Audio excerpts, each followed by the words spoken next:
ஞானானந்தமயம் தெய்வம் நிர்மலஸ்படிகாகிருதிம் ஆதாரம் சர்வ வித்யானாமய கிரீவம் உபாஸ்மகே. அஸ்ட்ரோ டிவி நேயர்களுக்கு அஸ்ட்ரோ கேஎஸ் ஐயங்காரின் பணிவான நமஸ்காரங்கள். வார பலன் 19/8/2024 25/8/2024 வரை உண்டான வாரத்திற்கு என்னென்ன பலன் மேஷம் முதல் மீனம் வரை அப்படின்றத பார்க்கலாம்.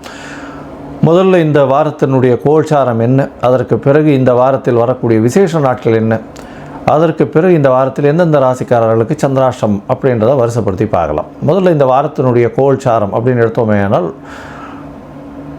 ரிஷப ராசி, அதாவது காலபுருஷ தத்துவத்தின் 2வது ராசியான ரிஷப ராசியில் செவ்வாயும் குருவும், கடகத்தில் புதன், சிம்மத்தில் சூரியனும் சுக்கிரனும், கன்னியில் கேதுவும், கும்பத்தில் வக்ரகதியான சனி பகவான், மீனத்தில் ராகு. இது இந்த வாரத்தினுடைய கோல்சாரம். சந்திர பகவான் ஸ்ரவண நட்சத்திரம் மகர ராசியிலிருந்து மேஷ ராசி கிருத்திகா நட்சத்திரம் வரலும் போகிறார். அதாவது இந்த வாரத்தில் பார்த்தாலேயானால் மகரம், கும்பம், மீனம், மேஷம் 4 ராசிகள் போகிறார். இந்த வாரத்தில் வரக்கூடிய விசேஷ நாட்கள்னு பார்த்தாலேயானால் 19ஆம் தேதி அன்னைக்கு ரிக்வேதம் யஜுர்வேதத்தினுடைய உபாகரமானு போட்டிருக்கோம். வேதத்தினுடைய அத்தியனம் செய்யக்கூடிய முதல் நாளாக சொல்லக்கூடியது பூனல் மாத்திப்பா, ரொம்ப பெரிய விசேஷமான நாள், வேதத்தின் ஆரம்ப நாள்னு சொல்லக்கூடியது இந்த உபாகர்மா. 20ஆம் தேதி அன்னைக்கு காயத்ரி ஜபம் எல்லா வேதத்துக்காரர்களுக்கும், அதாவது ரிக் யஜுர் சாம வேதக்காரர்கள் எல்லாருக்குமே அன்றைக்கி காயத்ரி ஜபம் 1008 காயத்ரி ஜபம் பண்ணுறதும், தலையாவணி ஆவட்டம் பண்ணக்கூடிய குழந்தைகள்லாம் இந்த இதுவெல்லாம் பண்ணி அதை ஹோமகுண்டம் வளர்த்து அதெல்லாம் பண்ணி பண்ணுறது பெரிய விசேஷம். இந்த வாரத்தில் பார்த்தாலேயானால் 22ஆம் தேதி அன்னைக்கு தேய்பிரை சதுர்த்தின்றதெல்லாம் மகா சங்கரஹர சதுர்த்தி வருது. அதை தவிர பார்த்தோம்னா இன்றைக்கி வாஸ்து நாள் வேறு. மத்தியானம் 2:31 4:01 வரலும் வாஸ்து புருஷன் கண் விழிக்கும் நாள். இந்த வாஸ்து புருஷன் அப்படின்றவர் ஒரு வருஷத்துக்கே பார்த்தோம்னா 8 நாள் தான் கண்ணு முழிப்பார். அந்த காலகட்டத்தில் எந்தவித தோஷமும் கிடையாது, நிர்தோஷமற்ற நாள் அப்படின்னு சொல்லக்கூடியது. திதி வாரம் சூன்யம் எந்த ஒரு இதுக்கும் கட்டுப்படாது. அதாவது ராகுகாலம் யமகண்டம் அந்த ஒரு விஷயங்கள் எதுவுமே வராது. நட்சத்திரம் எந்த ஒரு தியாஜ்யம் அதெல்லாம் எதுவுமே வராது. அதனால் அந்த காலகட்டத்தில் எந்த ஒரு கிரக பிரவேசமோ இல்லைன்னா மனை அடிகோல் படுறதோ இது ஒரு பெரிய ஏற்றத்தை கொடுக்கும். அதுலேயும் 2:31 4:01 அப்படின்னும்போது அதை 5ஆக பிரித்து 18 நிமிஷமாக பிரிச்சிருப்பாள். வாஸ்து புருஷன் கண் விழித்து, அதாவது அவர் காலை கடன்கள் முடிக்கும் நேரம் ஒரு 18 நிமிஷம், அதற்கு பிறகு குளிக்கக்கூடிய நேரம் 18 நிமிஷம், அதற்கு பிறகு சாமி பூஜை செய்யக்கூடியது ஒரு 18 நிமிஷம், அதற்கு பிறகு அவர் போஜனம் செய்கிறதும் 18 நிமிஷம், அதற்கு பிறகு தாம்பூலம் தரித்தல் 18 நிமிஷம் அப்படின்னு 18 5 வகையாக பிரிச்சிருப்பாள். இதில் தாம்பூலம் தரிக்கும் நேரமும் போஜனம் செய்யும் நேரமும் அதீத உகந்தது அப்படின்னு சொல்லக்கூடியது. அதாவது 4:01 - 36 நிமிஷம் அப்படின்னு பார்த்தாலேனால் கிட்டத்தட்ட 3:25 ஒரு 36 நிமிஷத்துக்கு ஒரு மிகவும் ஏற்றமான காலம் மத்தியானம். இந்த காலகட்டத்தில் ராகு காலம் இருந்தாலும் சரி, யமகண்டம் இருந்தாலும் சரி, குளிகை இருந்தாலும் சரி, எந்த ஒரு விஷயம், அதாவது நட்சத்திரம் சரி வரல அப்படின்னாலும், அஷ்டமி நவமியாக இருந்தாலும் சரி, எந்த ஒரு விஷயத்திற்கும் அது கட்டுப்படாது. அதில் வாஸ்து புருஷன் கண் விழிக்கும் நாள் மிகவும் ஏற்றமான காலகட்டம் அப்படின்னு சொல்லக்கூடியது. இது 22ஆம் தேதி அன்னைக்கு மத்தியானம் ஒரு 2:30 2:31 4:01 வரலும் இருக்குது. அடுத்தது பார்த்தாலேயானால் இந்த வாரத்தில் 25ஆம் தேதி அப்படின்னு பார்க்கும்பொழுது சஷ்டி திதி வருது. சஷ்டி விரதம் இருக்கக்கூடிய காலகட்டம். அதாவது முருகனுக்கு வேண்டிக் கொண்டு சஷ்டியில் விரதம் இருந்தால் அகப்பையில் வரும் அப்படின்னு குழந்தை பிராப்தி ஏற்படக்கூடிய பாக்கியம் நிச்சயமாக கிடைக்கும் அப்படின்றது. இது தேய்பிரை சஷ்டி. இந்த காலகட்டத்தில் தேய்பிரை சஷ்டியில் எதிரிகளை வீழ்த்துவதற்காக விரதம் இருப்பார்கள், கஷ்டங்கள் போவதற்காக விரதம் இருப்பார்கள். அதை தவிர பண முடை இருப்பதற்கு, அதற்கு போவதற்கு அந்த கஷ்டங்கள், பண கஷ்டம், மன கஷ்டம் இது ரெண்டும் போகிறதுக்கு உண்டானதுக்கு பண்ணக்கூடியது. ஒரு வருட காலம் பண்ணக்கூடியது. அதனால் இதன் மூலியமாக பெரிய வெற்றி கிடைக்கக்கூடிய காலகட்டம். கஷ்டத்தை விட்டு வெளியில் வரக்கூடிய வாய்ப்புகள் நிச்சயமாக உண்டு. இந்த வாரத்தில் வரக்கூடிய சந்திராஷ்டம ராசிகள்னு பார்த்தாலேயானால் மிதுனம், கடகம், சிம்மம், கன்னி இந்த 4 ராசிக்காரர்களுக்கும் சந்திராஷ்டம காலங்கள் அப்படின்னு சொல்கிறோம். இந்த சந்திராஷ்டம காலகட்டத்தில் உங்களுக்கு, அதாவது சந்திர பகவான் மதிகாரகன் 8ஆம் இடத்தில் மறையக்கூடிய காலகட்டம். 8ஆம் இடத்தில் சந்திர பகவான் உங்களுடைய பிறந்த ராசிக்கு இருக்கும்போது சந்திராஷ்டமம். அதனால் மதிகாரகன் மறைந்திருக்கக்கூடிய காலகட்டத்தில் சந்திராஷ்டமம்னு சொல்லக்கூடியது. சந்திராஷ்டமத்தின் காலகட்டத்தில் பார்த்தலையானால் உங்களுடைய அதாவது முடிவுகள் தவறாக போகக்கூடிய வாய்ப்புகள் உண்டு. புதிய முயற்சி வேண்டாம், வெளியூர் வெளிநாளில் பிரயாணம் வேண்டாம்னு சொல்கிறோம். ஏன்னா அதாவது புத்திகாரகன், அதாவது மனக்காரகன், அவரே வந்து மனக்லேசமடையக்கூடிய காலகட்டமாக அமையும்.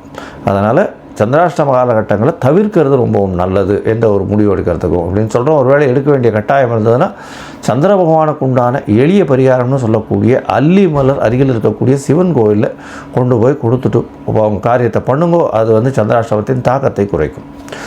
சரி, இந்த வாரம் ஒரு ராசியாக மேஷம் முதல் மீனம் வரை 19/8/2024 25/8/2024 வரை உண்டான பலன்களை பார்ப்போம். அதற்கு முன்னாடி என்னுடைய மொபைல் நம்பர் கீழே ஸ்க்ராலிங்கில் போயிட்டு இருக்கும். உங்களுக்கு அஸ்ட்ராலாஜிக்கல் கன்சல்ட் தேவைப்பட்டதுன்னா எனக்கு ஃபோன் பண்ணுங்க, நான் அப்பாயின்மெண்ட் தரேன். அதாவது உங்களுடைய date, time, place of birth, உங்களுடைய பெயர், தாய் தகப்பனார் பெயர் நீங்கள் அனுப்பிச்சாலேயானால் உங்களுடைய ஜாதகத்தை போட்டு அதில் சந்திரனுக்கு சந்தி இருக்கா, லக்ன சந்தி இருக்கா, ராசி சந்தி இருக்கா, நட்சத்திர சந்தி இருக்கா, இதெல்லாத்தையும் பார்த்துட்டு அதற்கு பிறகு உங்களுடைய தசாபுக்தி, அந்தரம், சூக்ஷ்மம் இதெல்லாத்தையும் பார்த்துட்டு இன்றைய கோல்சார நிலை பிரகாரம் உங்களுடைய கஷ்டகாலங்கள் எப்படி இருக்குது, உங்களுடைய கஷ்டத்துக்கு என்ன வழி அப்படின்றதையும் சொல்கிறேன். என்னுடைய கட்டணம் என்னன்றதையும் தெரிவிக்கிறேன். அந்த கட்டணத்தை போட்டுட்டு அதுக்கப்புறம் நீங்கள் அப்பாயின்மெண்ட் வாங்கிக்கோங்க. இப்போது மேஷம் முதல் மீனம் வரை 19/8/2024 25/8/2024 வரை உண்டான காலகட்டத்திற்கு ஒரு ராசியாக பார்க்கலாம். கடகம், புனர்பூசம், பூசம், ஆயில்யம் இந்த 3 நட்சத்திரம் 9 பாதங்களை கொண்ட ராசி. ராசியின் அதிபதினு சொல்லக்கூடியவர் அதிவேகமாக செல்லக்கூடிய சந்திர பகவான். இந்த வாரம் பார்த்தாலேயானால் அதாவது 19/8/2024 25/8/2024 வரலும் உண்டான காலகட்டத்தில் உங்களுடைய ராசிக்கு அதாவது 8ஆம் இடத்துல வக்கரகதியில் இருக்கக்கூடிய சனி பகவான் மூலியமாக தொல்லைகள் சிறிது கம்மியாக இருக்கக்கூடிய காலகட்டமாக அமைய போகிறது. உங்களுடைய ராசிக்கு 9ஆம் இடத்துல ராகு பகவான் இருக்கிறதுனால தந்தையின் உடல்நிலை சற்று பின்னடைவு இருக்கும். உங்களுடைய ராசிக்கு பார்த்தாலேயானால் 11ஆம் இடத்துல குரு இருக்கிறது ரொம்பவும் விசேஷம். அதோடு சேர்ந்து செவ்வாய் பகவான் இருக்கிறது மிகவும் பெரிய ஏற்றத்தை கொடுக்கும். இந்த வாரத்தில் பார்த்தாலேயானால் உங்களுடைய ராசிக்கு அதாவது 5ஆம் அதிபதினு சொல்லக்கூடிய செவ்வாயும், அதாவது 10ஆம் அதிபதினு சொல்லக்கூடியவருமான செவ்வாய் பகவான் மிகப்பெரிய யோகர். உங்களுக்கு 5-10க்கு உண்டானவர், மிகப்பெரிய ஏற்றத்தை கொடுக்கக்கூடியவர். அவர் 11ஆம் இடத்துல இருக்கிறது மூலியமாக ரியல் எஸ்டேட் இந்த துறையில் இருக்கிறவாளுக்கு பெரிய ஏற்றம் கிடைக்கக்கூடிய காலகட்டமாக இருக்கும். அது தவிர பேங்கிங் செக்டரில் இருக்கிறவாளுக்கு பெரிய ஏற்றம், வயல்வெளிகள் வச்சு அதில் வந்து தானியங்கள் இது பண்ணுறவங்க அவங்களுக்கெல்லாம் வந்து பெரிய ஏற்றம் கிடைக்கக்கூடிய காலகட்டமாக அமைய போகிறது. இந்த வாரத்தில் பார்த்தாலேனால் உங்களுடைய ராசிக்கு 3ஆம் இடத்துல இருக்கக்கூடிய அதாவது கேது பகவான் மூலியமாக புதிய முயற்சிகள் எல்லாம் எடுப்பீங்க. இந்த முயற்சிகளில் சில செட்பேக்ஸ் வரும். இருந்தாலும் முயற்சிகளில் தடங்கள் ஏற்பட்டாலும் அதன் மூலியமாக ஒரு நல்ல ஒரு கிளாரிட்டி கிடச்சி அதற்கு பிறகு நல்ல வெற்றியை கொடுக்கக்கூடிய காலகட்டமாக அமைய போகிறது. இந்த வாரத்தில் உங்களுடைய ராசிக்கு 2ஆம் இடத்துல சுக்கிரனும் சூரியனும் இருக்கிறது பெரிய விசேஷம். இதன் மூலியமாக குடும்பத்தில் நல்ல ஒரு மகிழ்ச்சி இருக்கும். பேச்சில் நல்ல ஒரு ஏற்றம் இருக்கக்கூடிய துவனியே வந்து ரொம்ப ஏற்றமாக இருக்கும். தான் என்ற ஒரு இதுவோட பேசக்கூடிய விஷயமாக எல்லாத்தையும் பேசுவீங்க. ராசியிலேயே புத பகவான் தனித்து இருக்கிறதுனால அதீத சுபத்துவம் அடையக்கூடிய காலகட்டம். 12ஆம் அதிபதி ராசியில் இருக்கிறதுனால சிறு செலவுகள் செய்யக்கூடிய காலகட்டமாக அமைப்பது. இந்த வாரம் உங்களுடைய ராசிக்கு சமசப்தமத்தில் சந்திர பகவான் ஆரம்பிக்கிறார் 19ஆம் தேதி. அதாவது 19ஆம் தேதி அன்னைக்கு இந்த வாரம் ஆரம்பிக்கிறது மாலை ஒரு 8:30 மணி வரலும் பார்த்தாலேயானால் சந்திர பகவான் உங்களுடைய ராசிக்கு 7ஆம் இடத்துல இருக்கிறது பெரிய விசேஷம். இதன் மூலியமாக புதன் சந்திரன் 2 பேரும் ஒருவருக்கொருவர் பார்வைப்படுறதும் சந்திர பகவான் உங்களுடைய ராசியை பார்க்குறதும் பெரிய ஏற்றம். இதன் மூலியமாக பார்ட்னர்ஷிப் பிஸ்னஸில் பெரிய ஏற்றம் கிடைக்கக்கூடிய காலகட்டம். எதிர்பாலினத்துறை மூலியமாக நல்ல ஒரு ஏற்றம் கிடைக்கக்கூடிய காலகட்டமாக அமைய போகிறது. உங்களுடைய ராசிக்கு 8ஆம் இடத்துல சந்திர பகவான் போகிறார். சந்திர பகவான் 8ஆம் இடத்துல 19ஆம் தேதி ராத்திரியிலேருந்து 21ஆம் தேதி இரவு 11:30 மணி வரலும் இருக்கார். இந்த காலகட்டத்தில் பார்த்தீங்கன்னா சந்திராஷ்டம காலம்னு சொல்கிறோம். புதுசாக வந்து எந்த ஒரு முயற்சியும் வேண்டாம், வெளியூர் வெளிமாநில பிரயாணம் வேண்டாம்னு சொல்கிறோம். ஒருவேளை பண்ண வேண்டிய கட்டாயம் இருந்ததே ஆனால் கண்டிப்பாக சந்திர பகவானுக்கு உண்டான எளிய பரிகாரம் அப்படின்னு சொல்லக்கூடிய அரிசி நெல் வந்து அருகில் இருக்கக்கூடிய கோவிலில் கொடுத்துட்டு போகிறதன் மூலியமாக சந்திராஷ்டமத்தின் தாக்கம் குறையும். இந்த வாரம் பார்த்தேனால் 8ஆம் இடத்துல சந்திர பகவான் இருக்கும்போது பௌர்ணமி யோகம் வருது. அதை தவிர சனியோட சேர்ந்து இருக்கக்கூடிய காலகட்டமாக அமைய போகிறது. பேச்சில் கொஞ்சம் ஜாகிரதையாக இருக்கிறது ரொம்பவும் நல்லது. யாருக்கும் ஜாமீன் கையெழுத்து போடாதீங்க, பொறுமையாக இருக்கிறது ரொம்பவும் நல்லது. உங்களுடைய ராசிக்கு 9ஆம் இடத்துல சந்திர பகவான் போகிறார். 21ஆம் தேதியிலிருந்து 24ஆம் தேதி அதிகாலை ஒரு 1:30 மணி வரலும் இருக்கக்கூடிய காலகட்டமாக அமைய போகிறது.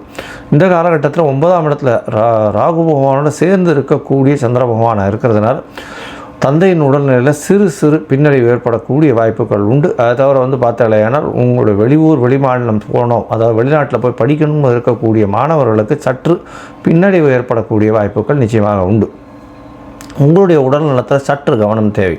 உங்களுடைய ராசிக்கு அதாவது உங்களுடைய ராசிக்கு 10ஆம் இடத்துல வந்து சந்திர பகவான் போகிறார். ராசிநாதனே 10ஆம் இடத்துல போய் இருக்கிறது பெரிய விசேஷம். ஏன்னா இன்னொரு கேந்திரத்தில் போய் இருக்கிறதன் மூலியமாக தொழிலில் அதீதமான ஒரு ஏற்றத்தை கொடுக்கக்கூடிய காலகட்டம். இந்த கடகராசிக்காரர்கள் வந்து அதுவும் வந்து இந்த விவசாயம் இந்த மாதிரியான தொழில்கள் பார்க்குறதும், அதை தவிர வந்து இந்த வெண்டைக்காய் இந்த மாதிரியான காய்கறிகள் பயிரிடுறவாளுக்கு பெரிய ஏற்றம் கிடைக்கக்கூடிய காலகட்டமாக அமைய போகிறது. ஏன்னா எளிதில் அழுகும் பொருட்களில் வந்து ஒரு பெரிய ஏற்றம் கிடைக்கக்கூடிய காலகட்டமாக இந்த வாரம் உங்களுக்கு நிச்சயமாக இருக்கும். இந்த வாரத்தில் வந்து நீங்கள் அருகில் இருக்கக்கூடிய சிவன் கோயிலுக்கு போயிட்டு வாங்க. சிவன் கோயிலில் போயிட்டு அங்கே போய் காலபைரவரை போய் சேவிச்சுட்டு வாங்க. ஏன்னா அந்த காலபைரவரை சேவிக்கிறது மூலியமாக உங்களுக்கு எல்லா விதமான வெற்றிகளும் தேடி வரக்கூடிய வாய்ப்புகள் நிச்சயமாக உண்டு.